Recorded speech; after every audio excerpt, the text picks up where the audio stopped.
Ընտրողը տեղամասում մասնակետից ստանում է քվեարկության կտրոն, որը պետք է վերջում հանձնի քվեատուփի համար պատասխանատու հանձնաժողովի անդամին։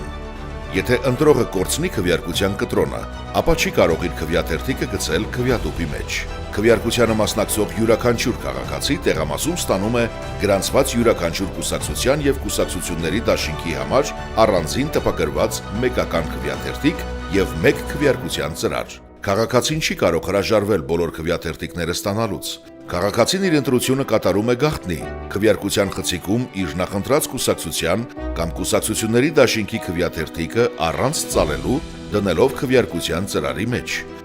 Քվեարկության ընթացքում գրիչ չի օգտագործվում։ Չօգտագործված քվեաթերթիկները ընտրողը թողնում է քվեարկության խցիկում գտնվող արկղի մեջ, մոտենում է քվեատուփին եւ հանձնում է քվեարկության կտրոնը։ Քվեատուփի համար պատասխանատու հանձնաժողովի անդամը, վերցնելով ընտրողից քվեարկության կտրոնը, առանց ծրարը վերցնելու դրա ճեղքի միջով քվեաթերթիկի վրա փակցնում է դրոշմանիշը։ Այնուհետև ընտրողին հնարավորություն է տրվում ծրարը գցել քվեատուփի մեջ։ Քո քվեն որոշիչ է։ Քվեարկիր։